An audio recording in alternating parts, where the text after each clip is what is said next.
Hello everyone, welcome to my channel. In this session, I'm going to cover the episode number 2 and episode number 3. If you did not watch episode number 1, where I explained about the visa and baggage and customs and many information with respect to Bali. So please watch episode 1. In this episode number 2, here I'm going to tell about the flight booking and the airline services provider details and what and all facilities you will get and how to proceed once you reach the airport. So all those information I'm going to tell and what are the things you need to consider. Those things information I'm going to tell in the episode number 2. And also episode number 3 I'm going to cover along with this one, that is about the weather condition and the peak season and off season in the Bali. So without much delay, we will start about this episode number 2 and 3 continuously in this session. So let's start. Okay, in this episode number 2, booking a flight is very important. That is too with a good price. That is possible only when you are well ahead planning, at least 5-6 months earlier. So install couple of apps in your mobile and keep on checking. So whenever you get the best price, you're supposed to book it. So before booking, what is things you should be having in your mind? First one is the passport should be perfect, like should not be any expiry date and as well as you should have at least 2 pages of empty pages to stamp the visa. And second point, how many people are traveling along with you? That number of people traveling along, that is information should be having properly.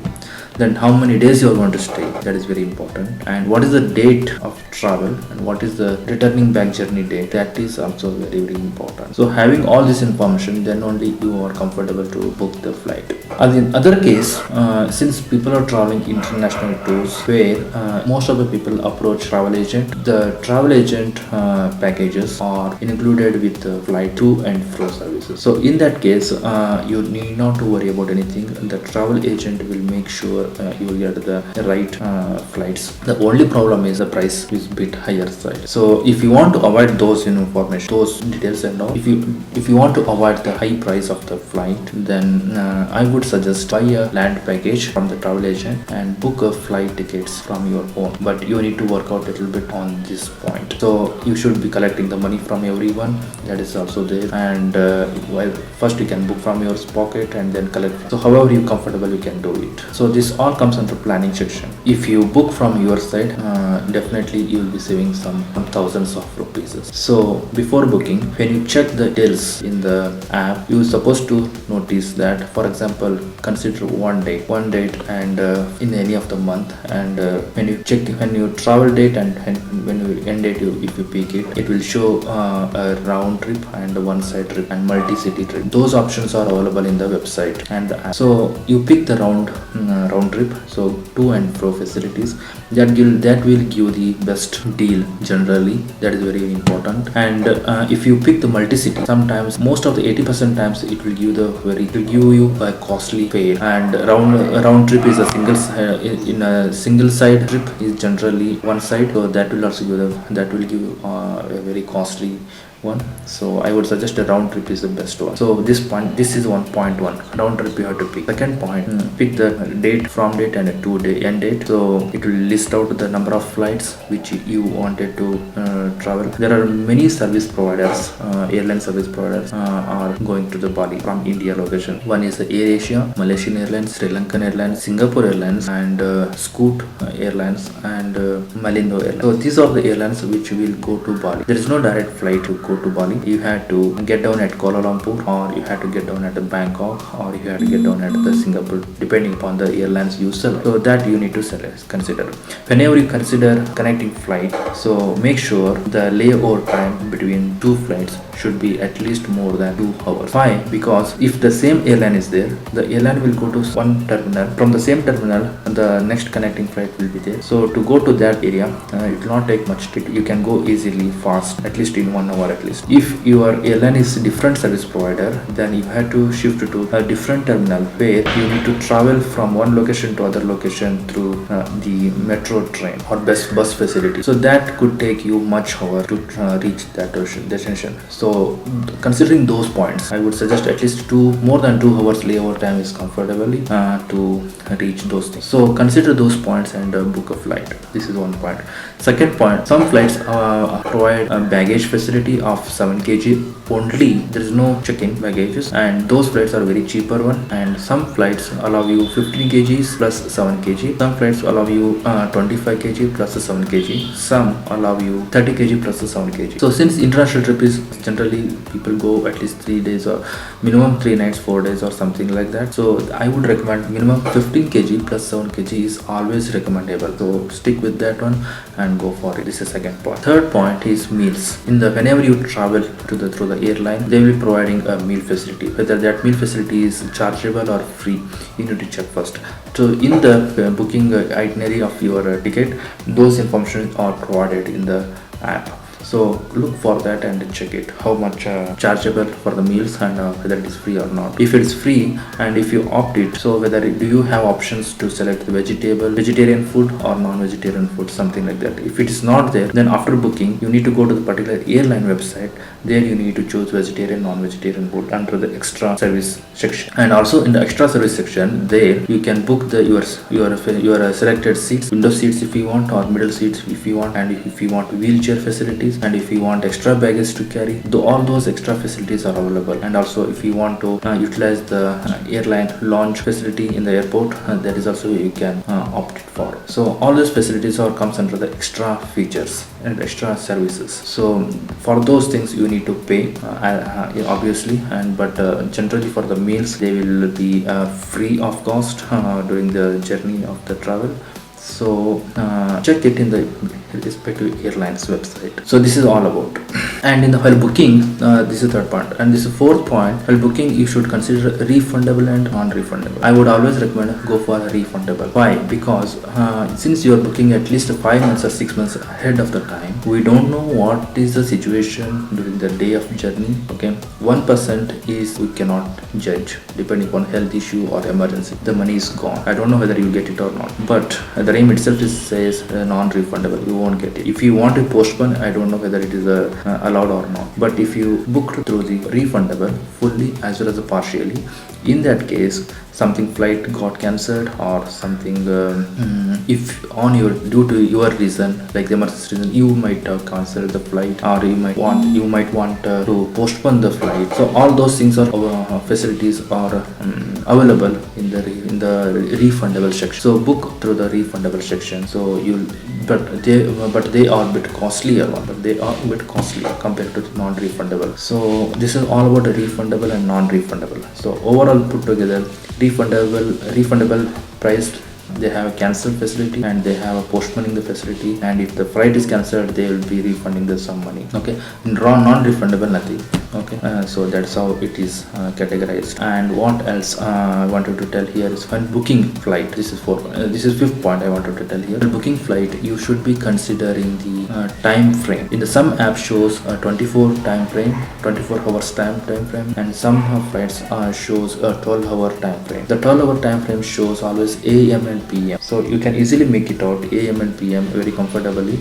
The midnight flight, so all those things. In the 24 hours time frame, the AM and PM categorized notification is not there. It is just they will talk in 18 hours flight, in 20 hours flight, something like that they will talk. So 14 hours is generally it's a 2 PM in the afternoon, in the daytime. 18 hours is 6 PM, 20 hours is 8 PM, something like that. So 00 hours means 12 midnight, so something like that. They'll talk in that way. So check that timing while booking, so then you can proceed for that. This is all about time frame. So this is the consideration you need to look for it while booking the flights. So one more point I wanted to highlight here is when you're traveling to the international trip with your own planning or whatever, I would suggest you to utilize the day one of arrival properly. If you are really tired, no other go, you can take a rest. Why I'm telling, because if you are booked for 3 nights and 4 days, the arrival day itself you consider as a one day, and you are not doing anything, just taking rest, and you cannot cover anything. Obviously you need a rest, no doubt, but utilize the day. That's what my point. Utilize the day properly and book the flight in such a way that you reach at least before the noon, at least by 12 o'clock, at least by 12 PM. So to reach 12 PM from India, you have to start in the midnight. Why? Because the whole journey takes around 7 hours to 8 hour journey. Okay, so you have to start in the midnight around 12 o'clock from India, and you reach by Bali by at least 12.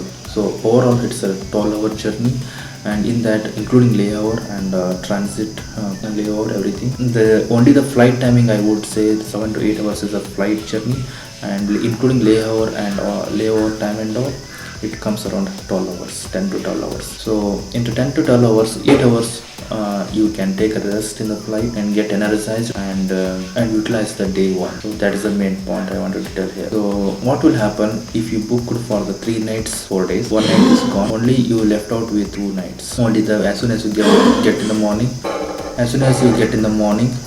that day and next day, that's it. Only 2 days is left out. The fourth day you have to travel back, but your whole package considering 3 nights and 4 days, 1 day is wasting. If you are booking for the 5 nights or 6 days, in that 1 day is wasting for you. If you did not utilize on day of arrival, you have only 4 days, okay, and fifth day will be return journey. So I would suggest you to utilize the first day, at least second half after the post lunch timing, you utilize the package tour which you have booked. Most of the travel agent would not suggest this option, but it's left to you. Can since you're going in the group, and convince everyone and try to talk with everyone and make them understand things properly, and make sure you utilize the day one, then it will be really utilize the work amount of you invested for the international trip. So for that, what I'm requesting, get the flight which reaches early over there. So plan accordingly, booking the flight. This is very important.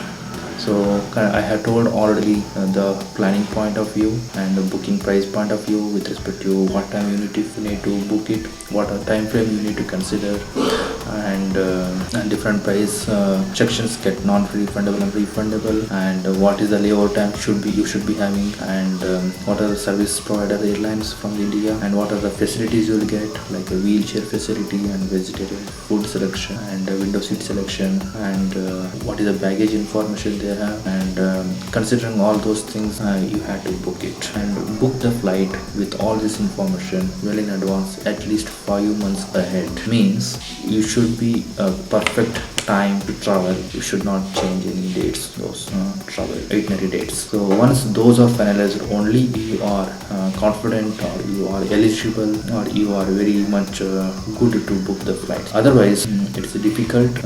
Always it's a fluctuation, always it is mind get diversified, and ultimately you end up with paying an extra money while booking the flight. It's just a suggestion from my side, and keep observe the flights booking prices all the time, and most of the time people go to the Bali during the peak season.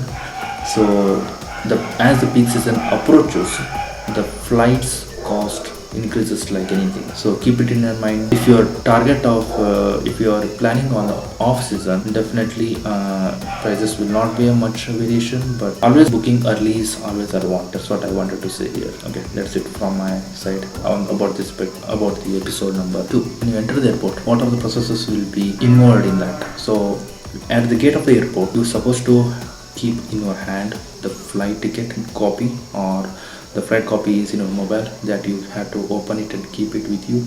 Along with that, passport copy opened. The security check people check your name on the flight booking sheet, like paper, as well as the passport. They'll check the naming. Then they will allow you to get inside. Depending upon which airline you have booked, go to that particular counter in the queue or in the straight forward, and hand over the baggages, and they will check the weightage of the baggage. For instance, you have booked 15 kg check-in baggage and 7 kg is the cabin baggage. 2 people are traveling along with you, so including you, 2 people. So in that case, check-in baggage is 30 kg is allowed, both together, and 7 kg each. So your own baggage crosses more than 15 kg, say around 20 kg, and other person carrying 10 kg.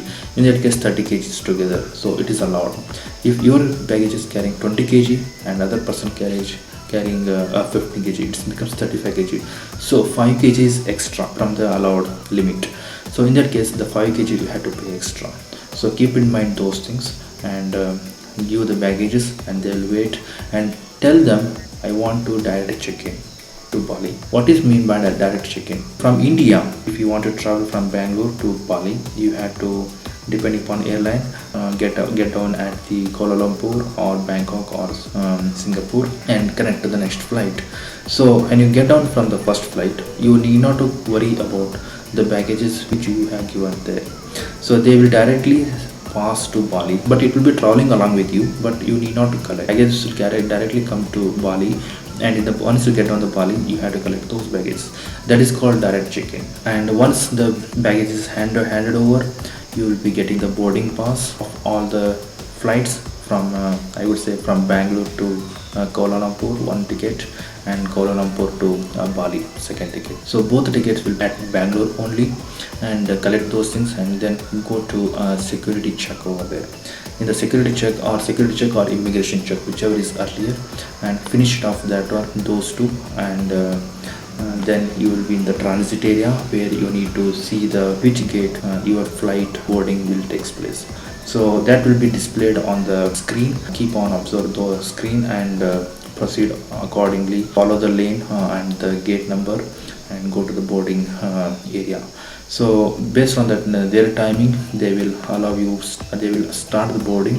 That time you just enter to the flight. So this is all the process involved in the airport once you get inside. Thanks for watching the episode 2.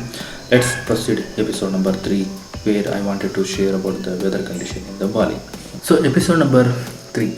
Here I'm going to explain about the weather condition in the Bali. Bali is the country is located just below the equator, about an 8-degree area, where you will be finding only the two seasonal weather condition. One is the wet and one is dry. Best time to visit May month to September. This is the best time to visit. In that, June and July, August is the really best time to visit Bali. There is a peak season. The hotels, flights, traveling to this destination is a bit costlier, and plan well ahead if you are reaching during this period.